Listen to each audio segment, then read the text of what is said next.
going live in them I tell y'all, going live in them fucking phones. And that party looked real nice. That was fire.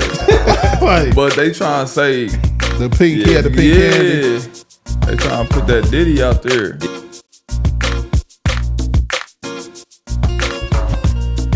It's who he's around, bro. You around them foreign women. You know they powder puffs. Chill, man. If that was four, if he had 4 sexy reds in front of him, that's probably some candy. Definitely some Sour Patch. Probably just would have seen this. But he had them Colombiana. Bro. I can't do that. The Dominicana. Yeah, I can't do that, bro. The Puerto Rican. No, bro. After the party, it's the hotel lobby. After the now tuned in to the Dark Times channel. So here we go again, back with another one. Welcome back to the Dark Times channel. And as everybody knows by now, Stefon Diggs, New England Patriots wide receiver, former Pro Bowler in the NFL. Off the play action. Allen hit as he throws, able to complete it. Diggs, and taillights time. Diggs is looking back. Was seen on camera passing out a substance, which some people are now questioning. Yeah, they tried to put that. That was bubble gum. I know what was. Bubble gum, Steph. Yeah, that damn thing was bubblicious. I thought it was like her lip gloss or something. Yeah, I didn't get it is. It's one on her lip, all right. What? It's like a something. Yeah, I'm like, who gives a bundles of and he joy was on giving that it to her like, this is your shit. Take this away from me. Yeah. like the little Sour Patch straws. Shit, he's innocent to me. Yeah, but that could be an edible. It's hot outside. It could melted. be a sativa. I'm talking I had about a pink one that before. they coach had to respond to it though. Y'all seen that? Yeah, that's crazy. Yeah, he had to talk about that. I'm like, damn, man. Well, it's something that we're aware of, and obviously we want to make great decisions on and off the field, and we're hoping that with our time here on the field today, and that we don't have a script and we're on the call periods, that we're making great decisions. So the message will be the same for all our players, that we're trying to make great decisions, and any conversations that I've had with Stefon will remain between him and I and the club. And so that's the reaction from New England Patriots head coach Mike Vrabel in his first year. And it's not a good look for Stefon Diggs. They've got voluntary practice right now. Players don't have to be there, but the players that want to be there with the team are there, and they're practicing with the team, trying to get better. And you have one of your veterans passing out candy. You want some candy? Candy makes you dandy. And whether it was what a lot of people think it was, and a lot of people say it was, is irrelevant. Perception is reality. And that's something that I often say on this channel, because it doesn't matter what it actually was. Once that image is out there, once that perception is out there, then that's what people are going to think, especially when you have a reputation. You have somewhat of a reputation in this league, and some of them by your own teammates. What guy on this team would you least like to date your sister? What the hell? Diggs. Why Diggs? Man, no. We're gonna leave it like that. No. What guy on this team would you least like to date your sister? Oh, Stefon Diggs. Why Diggs? He's crazy. He's just outrageous. Don't know what he's gonna say. Just don't know what to expect every day. So he couldn't date my sister. What guy on this team would you least like to date your sister? Least like to date my sister, Diggs. 100%. Why Diggs? Because he's not a guy that you want to bring home to your parents. Like, you don't want your sister to bring him home to your parents, so therefore she can't date him. No matter how many examples that these young men have, and Stefon Diggs is old enough to be able to know this and understand this. He's in his 20s, but he should know this. With all the examples that we have now, especially today with Diddy and some of these other black male entertainers that are being taken down over accusations in which some of them happened 20, 30 years ago, going all the way back.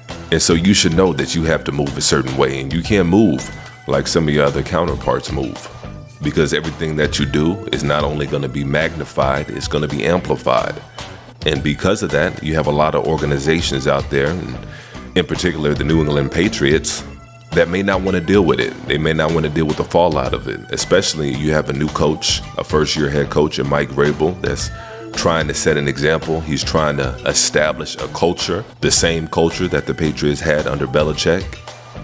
And so this is something that he may or may not let fly. And Shannon Sharpe and Ocho Cinco are going to have a little back and forth here. And I'm going to go ahead and let it play. And then, of course, I'll come back and chime in. I'm not, listen, I don't really know Stefon Diggs. I know he's a phenomenal receiver. I know he's coming off an injury. And I do believe he can help the Patriots. Yeah, he's the best receiver there. What do you mean, believe? Ocho. On one leg. And you can tell that this is personal for Shannon Sharpe because, as we all know, Shannon Sharpe is going through what he's going through with his legal battles and him being employed at ESPN. And so he knows all too well about situations like this. And so he's trying to relate to Chad Johnson, or I'm sorry, Ocho Cinco, that it doesn't matter. It doesn't matter how good you are. It doesn't matter about your talent, because Shannon Sharpe is probably one of the most talented people out there, one of the most talented media people and media personalities out there right now, but yet he's suspended by ESPN over accusations. And so a team can absolutely let you go. It's well within their right to let you go, and they can and they will do it at the drop of a hat. Ocho, was he the best receiver in Buffalo?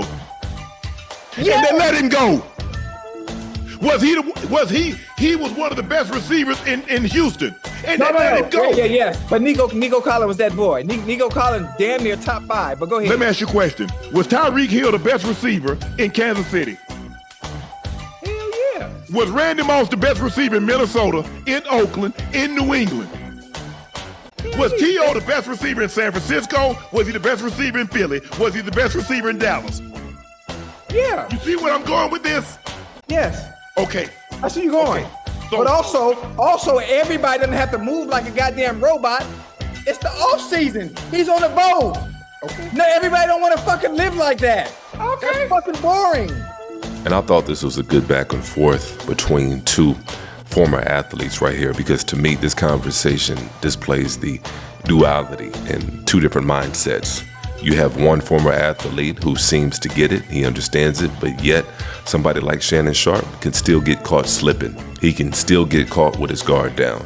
And then you have somebody like Ocho Cinco, who appears like he doesn't understand the situation that certain athletes and entertainers are put in. And somebody like that can definitely get caught slipping. And so from the outside looking in, it's easy for a lot of us to point the finger at some of these athletes and entertainers, but I think it's hard for a lot of us to put ourselves in their situation. We're talking about individuals that for the most part have never worked a 9-to-5. Most of them were multimillionaires by the time they had their 21st birthday. Access to women that you couldn't believe. Access to everything that you couldn't believe.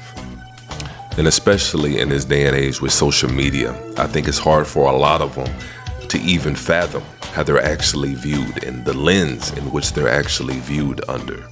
You know, as hard as they try, they can be told, they can even imagine what it's like for the actual common man and woman to be viewed, but they can never understand it. And so this is why a lot of times athletes find themselves in situations like this. It's not as simple as them being stupid.